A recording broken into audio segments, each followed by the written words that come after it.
Sounds good. Sweet. So hello, everybody. I'm here with my good friend Peter DeAquino from the island of Maui. What's up? Fabulous ukulele player. He plays with Uncle George Kakamoku with the Slack Key Show and all around different places. I've known Peter for a long time through the Kakamoku family. So yeah, welcome. Thanks for meeting up. Thanks for having me, man. Yeah, bummed that the workshop got canceled this year, so probably not going to be seeing you, but. Yeah, that's the toughest thing, especially these times, and it was a hard blow to take, and the gigs and everything is one thing, but when you have something that's happened for so long and you get to see all your friends normally, all the different teachers and stuff, and it's one of the few times where we actually get a relaxed area to kind of jam, which is kind of what we really look forward to the whole time. Yeah, it was gonna be like year 22, right? But we make it happen with the Zoom. Yeah, I think they're gonna actually they're gonna start it. They're gonna try to do it next year, from what I know. We're gonna have one more year, but this is the first year that they're not gonna have it. It's kind of a trip. Yeah, crazy times. Yeah. So you were just gonna show me your new ukulele, which looks slightly familiar. Oh man, this thing is so cool. It's the story behind it. Well, first of all, it's Uncle Edward Kapanas ukulele, and it's made by Chuck Moore. And there was a whole special that they did a whole write up about it. I think in a Hui magazine on the airplane, and it was talking about Chuck and his ukuleles and stuff. And I know that you play a Chuck Moore, and I really like the style and the tone of his instruments. And Uncle Edward has his black sand model that Chuck made for him, and he plays that thing all the time. It's curly core. It's real beautiful. He plays it so much, it's all broken in and sounds really nice. And when Chuck came over to the Slacky show, I was like, hey man, I kind of want to get a uke from you, and see what we can do. And not knowing what was going on, I went to Oahu to get another one of my ukes worked on, and I got to hang out with Uncle Ed. We went down to Nico's, and we were kind of jamming out. And at the end of the night, he's like, hey, before you leave, let me know. And then I got something for you in the car. So I was like, okay, whatever. And I was like, okay, Uncle, we're leaving. And he walks to the car, busts out this ukulele in a case. And I'm thinking to myself, no way.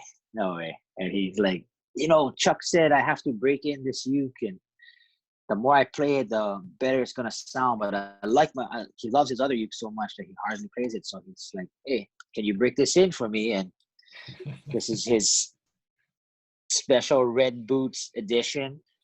And it's got Uncle Ed's shades and cowboy hat, his name on there. It says Just Press all over the fretboard. And it's black and white ebony. So the back and sides are black and white ebony. Awesome. And it also has a koa neck, the gold keys to kind of match Uncle Ed's style. He always wears that gold chain and has his jade ring on. Exactly.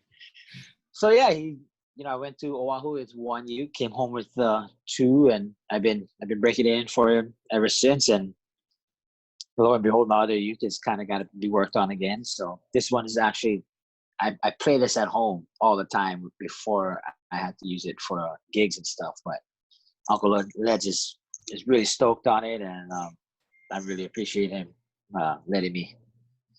trusting me with it. Really. Nice, yeah, that's a good problem to have, is to break in Uncle's ukulele. Mm-hmm. Oh yeah, and it's really cool because Chuck makes these side ports on the top of the instrument. So when you're playing acoustically with other people, you can hear yourself a lot better when you have to take a kapani, or you get a big group around everybody. Sometimes it's hard to hear yourself because the sound holes in the front is projecting out to everybody else, so everybody can hear you better than you can hear yourself. And this little port here helps out a lot with that. And I noticed that other ukulele makers are making them like that now. Yeah, I think Chuck was one of the first, and now it's cool. Yeah. Oh yeah. Well, I seen Chuck did it, and then I think Eric Devine. I seen a couple of Eric's one. He makes really nice stuff. But yeah, so it's like the new thing, I guess, for ukuleles. It's kind of cool.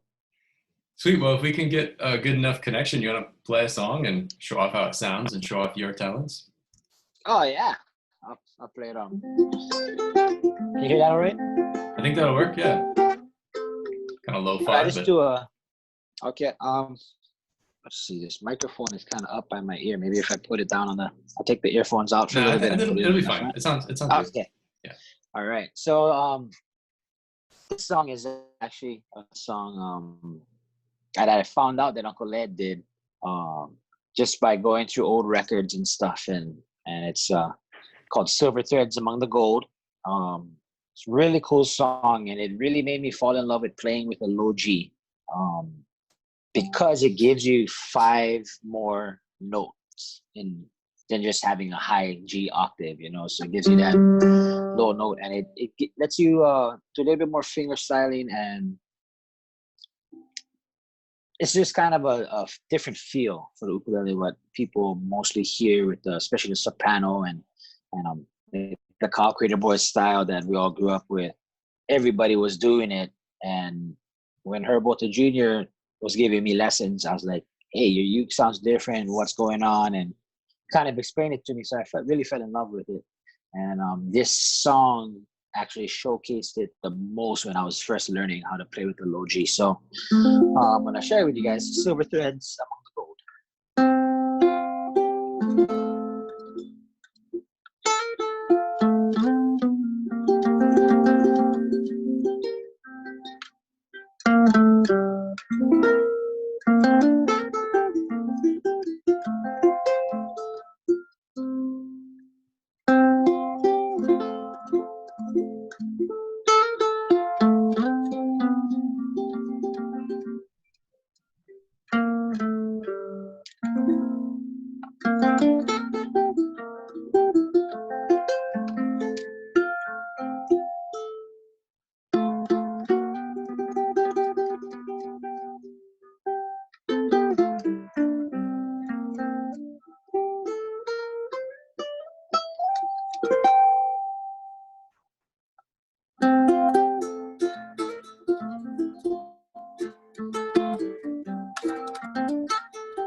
That's beautiful. Nice. No, thanks, man.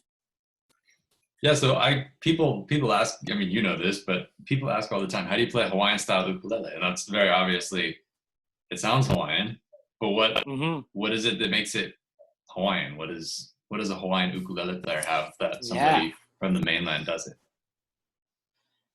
So for me, it's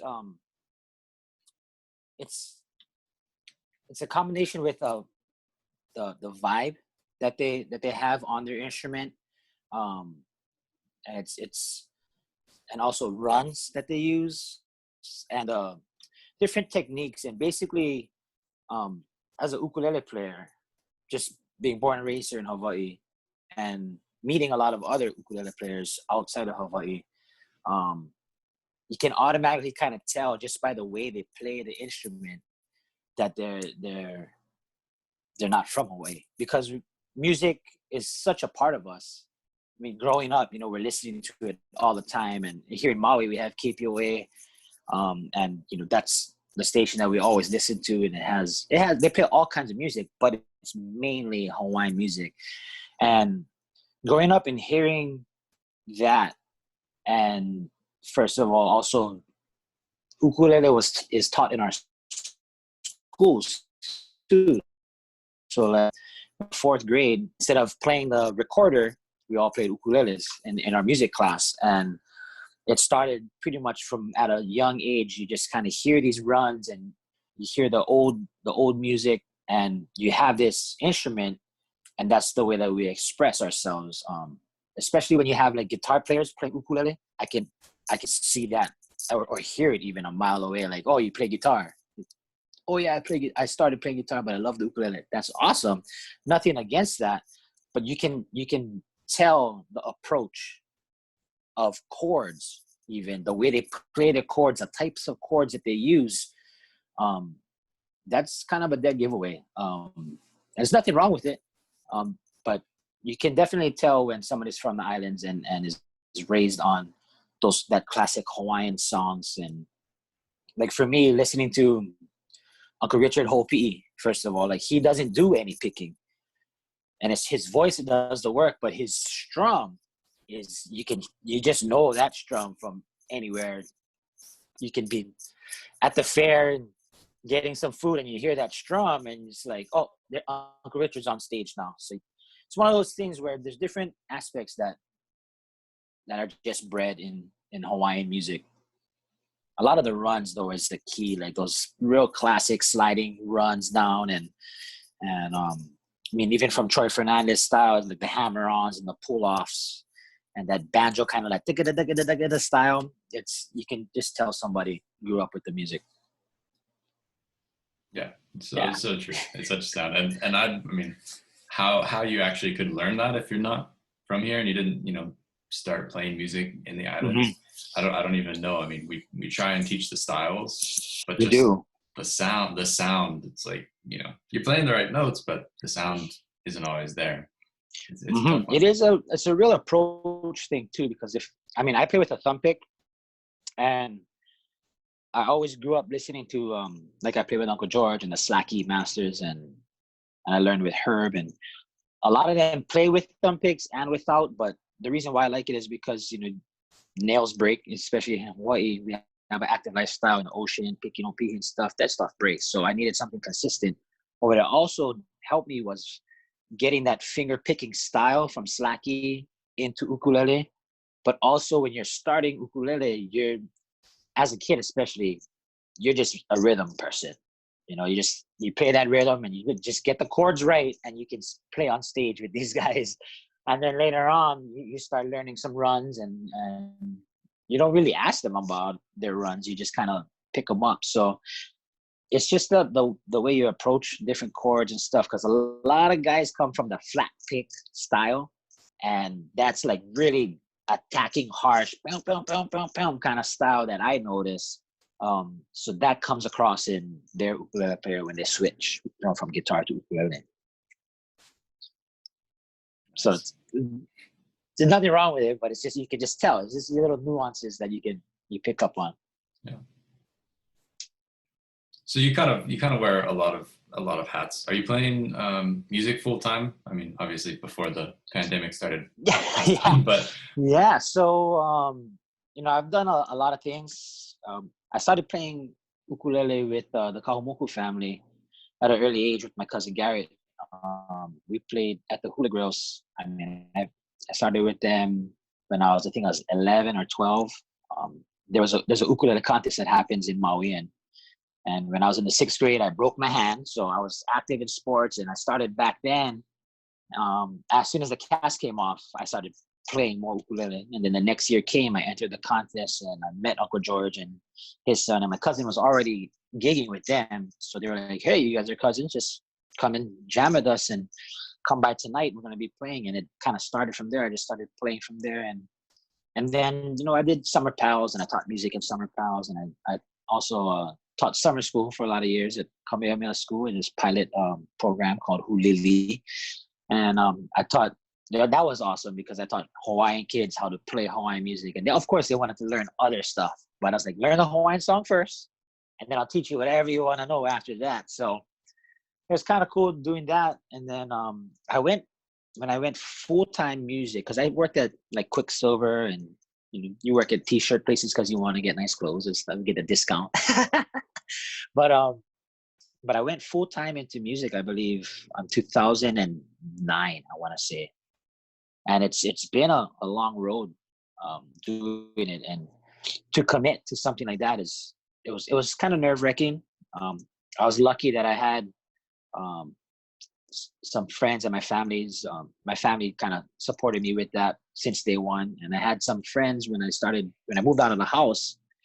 I had this really good friend, Levin Gilcoat. He kind of hanai'd me, his family hanai'd me in, and I could live at their house and, pay rent what I could and kind of get my gigs up, because, you can't just go to a restaurant. Like, you can go to a restaurant, hey, I play music, here's my stuff, try me out. But, when you work in this industry for so long, if you get a gig, oftentimes you take a gig from somebody else that's been doing it. And I went through that too, not knowing, it's like, okay, whatever, they're offering it to me, so I'm just gonna take it. And so from then on, I just kind of built my gigs. And then later on, I realized that there's a way to build your gigs up and get the schedule that you want. I played on the weekends for years, Saturdays, Sundays, and Fridays. Just never had the weekend off. So family parties you can't go to family parties, you got to work and all of that stuff. And it took some time to sort my schedule out so that I can do family gatherings and stuff and play on the weekend. And so, from 2009 till now, it's a real blessing. And, I just got married a few years ago and have a new son. So it's also a team thing with my wife. She has a great steady job with insurance and stuff, because that's the things that they don't tell you when you're growing up. You want to be a musician, but they don't tell you, hey, you're number one, a private contractor. So you don't get benefits like everybody else. You got to pay your taxes, number two, and basically half your check is Uncle Sam's. They're not taking it out automatically. So I went through that too, like just, oh, I got all this money, and then, oh, by the way, you owe this much for taxes, and you're like, oh, geez. So there's different things that as a musician, they don't, as you want to be a musician, they don't tell you. All they tell you is it's hard. And it is. But if you have a great support team, family, friends, and then also if you have a nice mentor, like a musician, like Uncle George mentored me, Kyoki, and that was actually what showed me, hey, I can be a musician and support a family and make my rent with just music. It does take a lot of work, and there is some playtime too. I mean, I'm not gonna lie. You're mostly playing at night, so you have all day to kind of fish, hunt, dive, and all that stuff that you like to do. But there's also a real work side about it where, if you're sick, you don't make money that day. It's not like you can call in sick and be like, hey, no, you got to find coverage and all this stuff. So it is tough.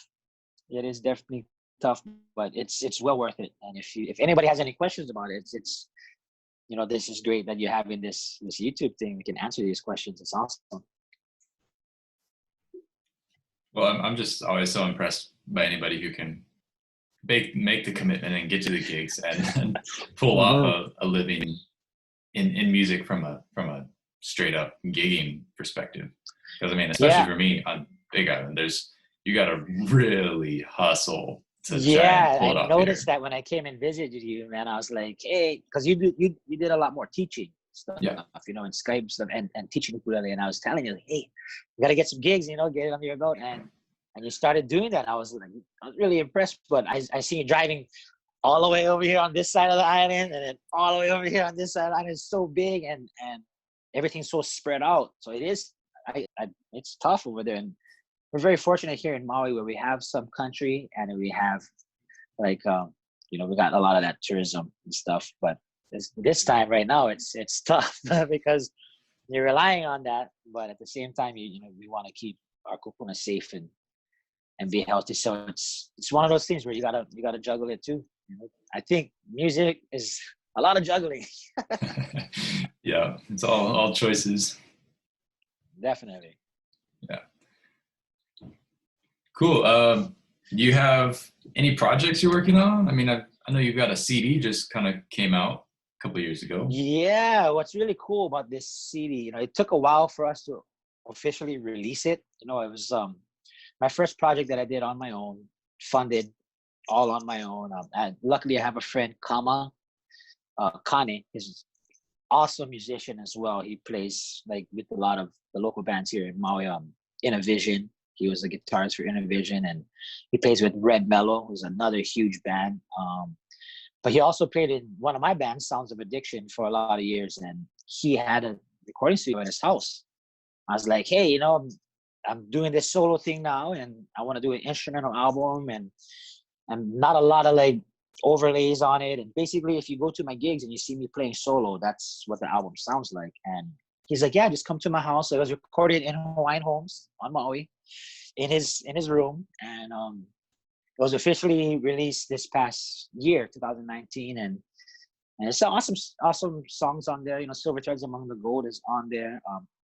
An original song that I had wrote too, and a lot of different stuff. But it's recently got nominated. We just got the email. It's nominated for the Hoku Hano Hano Awards. Nice. For Instrumental Album of the Year. It's up, and it's awesome to be nominated with some great musicians, man. I mean, Jeff Peterson's on there. There's a lot, and Joe Katz. And what's really cool about Joe Katz is the first time I've ever been in the recording studio was at his recording studio at Seaside Records with Kyoki. So it's really cool that he's nominated too, and it just shows the network with all the musicians. Don't take anyone for granted as a musician, because you never know when you guys are gonna meet again, and we all gotta stick together. It's like a big ohana, and number one is don't burn any bridges, because you gotta cross rivers, and sometimes you gotta backtrack and cross them again. So, but yeah, so it's up for an Oahu Hano Hano Award this year. So I'm stoked. Nice. And is it on like iTunes and Spotify and stuff? Definitely on iTunes. I'm so old school with I got hard copies, I got CDs and stuff, but it's definitely on iTunes if you look for it. The album is called Six Fathoms Down. I believe I don't have any right here close in my. You figure I'd have one because it's the office. Oh yeah, I got one right here. Woo! This is what it looks like. Nice. I love the cover. Oh yeah, my wife actually helped with the graphics a lot, and then Elliot Presswich with Image Punch. And then this is the inside. There's also another fish print in the inside. Nice. What's really cool with these prints these are actual prints that I did. And so the Fisherman, but of course, this fish was a lot bigger. You had to scan it and shrink it down. It's like the anti-fish story. Exactly. Like, oh, that's a small one, brother. But yeah, so it has a bunch of different stuff. Just songs that really instrumentals that I always play at my gigs and really hit chords with me. Six Fathoms Down is an original, White Sandy Beach. Ulili'e that Uncle Dennis Kamakai did, and The Rose is like a song that I learned because of my choir class in my senior year, and I didn't want to sing the song, so I learned it as an instrumental, and I got to play the song while our choir class sang, and I got credits. So, and then of course Uncle George is on there, Kamakani, and I really have this awesome bass player that does one song with me as well. His name is Roy Kato, and he's like a legend here in Maui. You know, we call anybody that plays with him, we call ourselves the Roy Kato Trio. Doesn't even matter if there's only two of us. You know, we call ourselves the Roy Kato Trio because he's that awesome on the bass. And he's on a song called Tico Tico, and it's just a really kind of cool raw ukulele album. There's not too much backing tracks. If there is a backing track, it's just a soft strum. But mostly it's just me plugged in, go. You know, and it's really cool that my friend Kama got to, we got together on that one. So we are actually talking about doing maybe another instrumental. I kind of want to do a Hawaiian, almost Hawaiian lullaby kind of thing, because I've been playing music for my son, who just is going to make 7 weeks on Monday. And so all the songs, the slow kind of songs that I play for him, I was thinking about putting that on an album or something like that. And also, of course, I love reggae music, and I played in a lot of reggae bands. So there's a lot of things in the air right now. I just got to kind of sit down and pick one. Nice. Well, it's good to have ideas. Better than wondering what to do. Of course, yeah. Oh, yeah. So you want to, the audio was, give it a six maybe. But you want to play another song and just give people an idea of what you do? Yeah. Singing? So I'm going to do this next song is actually the title track of my CD. It's an original song, original composition. And I wrote this song after a day of free diving.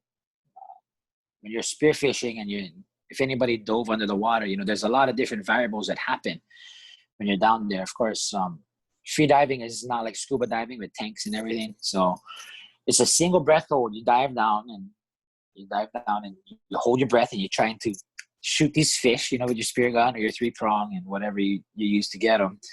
And you got to kind of trick them into coming in, but you also have to be more so one with the ocean. So like, you got to feel the current, you got to feel the tide, the push and pull of the tides and the ebb and flow of the current, and actually the push and pull of the fish, actually, because they'll come and check you out and then they'll kind of swim away and they're not too sure. So you got to get them curious.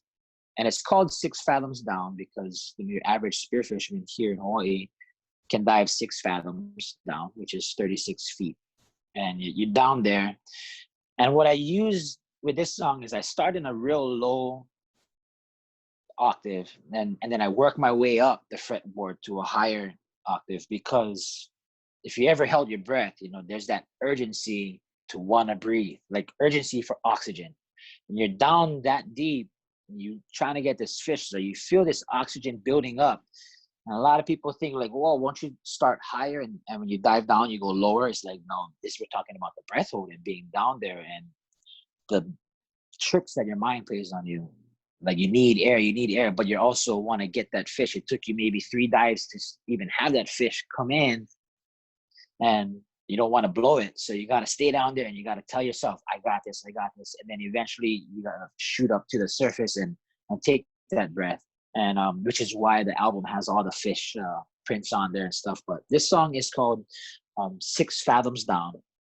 And song for all the fishermen, all the hunter-gatherers.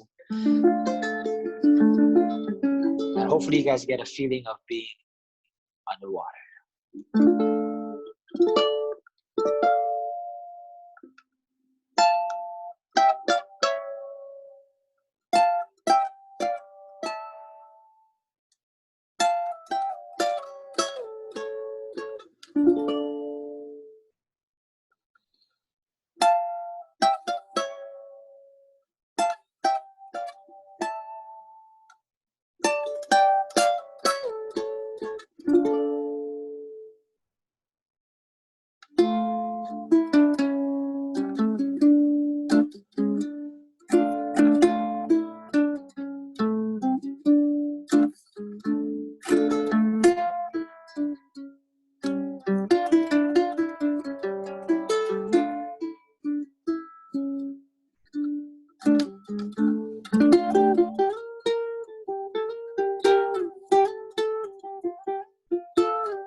6 fathoms down. That's a great mood. I like the story you spin with the notes there. Thanks, brother. Thank you. Yeah, it was a interesting creative process. It really, like, that first kind of phrasing that I did reminds me so much of like Pirates of the Caribbean. It's like weird. It's like, oh, sounds like a pirate, So, and it's kind of like, as a spear fisherman, as a fisherman, you kind of want to get that persona when you're trying to hunt and get something. You kind of like a pirate, especially when you got to cross through like this private access roads and you got to sneak through to get to the shoreline, and you get there, it's like, oh, you got to catch your fish and you got to sneak back through again. So it's pretty funny, but that's the vibe that I kind of got from that first phrasing, and I try to stay with it, but also use all those progressions going up, and different ways of playing the same chords is kind of cool to me. Like, I love doing that. Awesome, man. I mean, we talk about that all the time, playing all those other chords, It's like there's more than one way to play a C. Right. Definitely. Yeah. Well, you have the Aloha Aina shirt on. Yeah, man. What's the latest on Maui? It's it's like anywhere else, I think. We have a bunch of farmland. HCNS closed a couple years ago, and they're trying to rezone lands and trying to make more housing and stuff, and there's the whole water issue, and I think every island has the same issues. It's just in different ways, and living in Lahaina and actually moving here to live, because I'm from the other side of the island, where there's just a lot more farming, I think. Lahaina is like where all the resorts are and stuff, Lahaina and Kihei. So moving here to this side of the island, I see a lot of encroachment and a lot of just, what do they call it, like a lot of things not being utilized really well. Like before this whole epidemic happened, they're supposed to build a hospital on this side of the island, and it never happened. And it's like, see, you should have got that hospital on this side, and now they're rezoning ag land to be commercial and for housing and stuff. And I'm down for housing, and there's a lot of people that say that Aloha Aina, they're just against development. We're actually not against development. We just want the right type of development. It's if you're making affordable housing, 100% affordable housing, we're down for that. But what's hard with this side is, the infrastructure. is just so, I would say it's obsolete, because we have these old running pipes, you know, and you only have so much sewage treatment on this side. You're building up these big hotels with hundreds of rooms, and it's like this is just over capacity. So there is a lot of same issues happening all throughout Hawaii.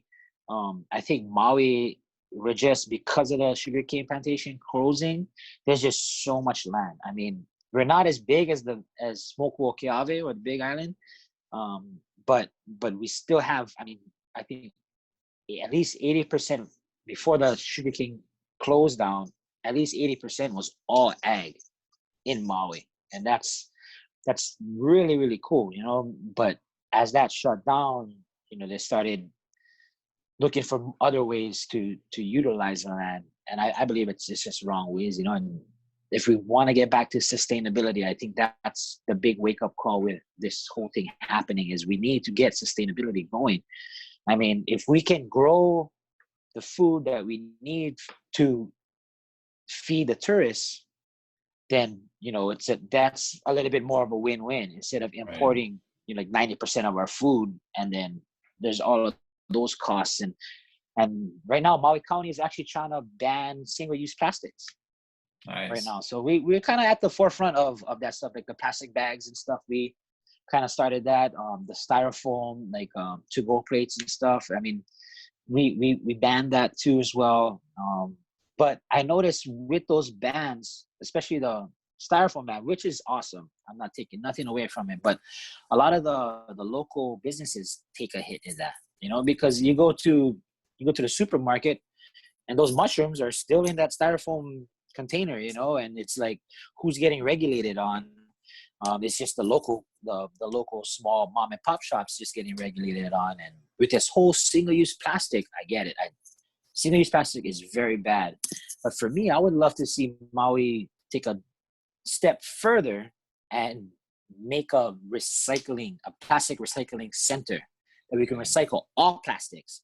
Because right now it's just certain bottles that you can recycle, and even the container that the strawberries come in, you can't recycle that. I put that in the recycle thing, and they're like, oh, toss that thing out. Like, they don't even want to go through it to see what is actually recyclable. So you got to be really, you know, you have to have a lot of knowledge of what you can recycle. But if we have a facility to recycle all plastics, then we wouldn't have a single-use plastic problem. Yeah, which is kind of yeah, it's huge. And I mean, if you think about it as an island thing, like, once we get that up, we can have Oahu plastic and, you know, Big Island plastic. It doesn't have to have one on every island, but we can take care of it, you know. And of course, there's also emissions and all this other stuff that needs to be, you know, recognized. But I mean, I think that's the step that we need to take, especially in Aloha Island. It's not Band-Aids. We can't just keep putting Band-Aids on stuff. We got to try to get in front of it. And what's really cool is that a lot of these Aloha Island people are starting to wake up, and they're starting to run, you know, like Uncle Walter is running from Molokai, and we have a few here in Maui that are going to run. We have a lot of Aloha Island people trying to get in to places where our voices can be heard, because, you know, we just feel like it's not being heard, you know, with all the stuff going on. It's like, just when you think you're making headway, we got another thing going on, another thing. And, you know, we all seen Ige's thing, and he wants to cut costs for teachers and stuff. And myself, I was a teacher, my sister's a teacher, and they hardly make any money, you know. So we gotta try to find places that we can change where it matters, you know, where it can really matter. And even with this whole all the islands being kind of shut down and not too much tourists coming in, I mean, there's still some tourists coming in, which is, I mean, like, to me, it's baffling, because it's like, hey, you know, stay home, it's okay. We'll bring you in later, and it's all good. And I survive off of them, but it's to a point where maybe we do need a cap.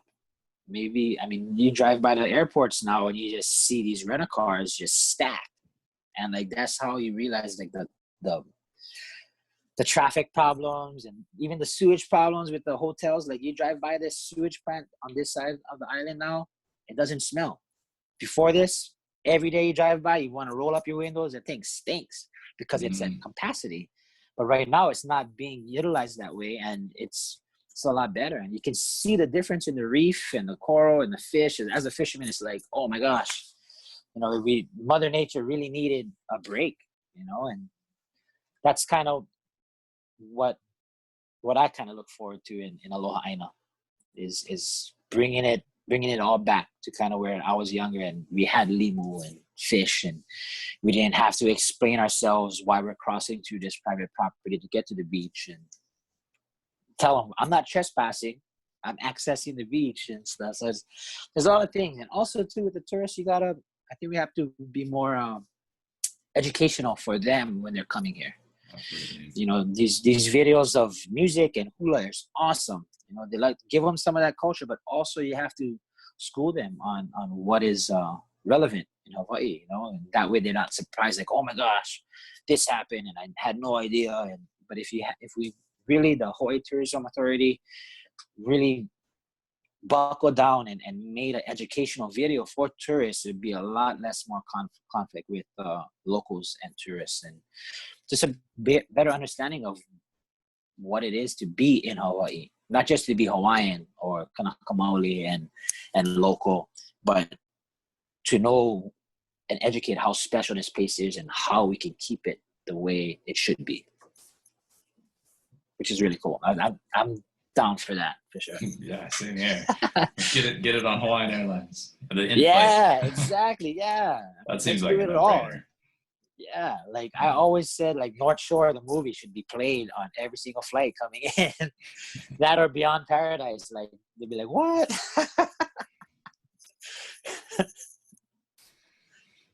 Nice. It's all good stuff. I'm kind of in a funny place, but it's a place where we can reflect and exactly step back and see the bigger picture, perhaps. Yeah, definitely. But well, super good to see you, Peter.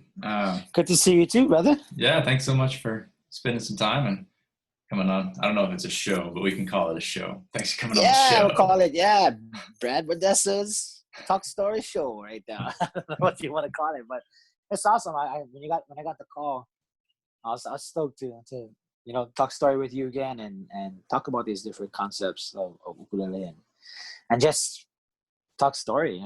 It's been a minute. Yes, it has. Yeah.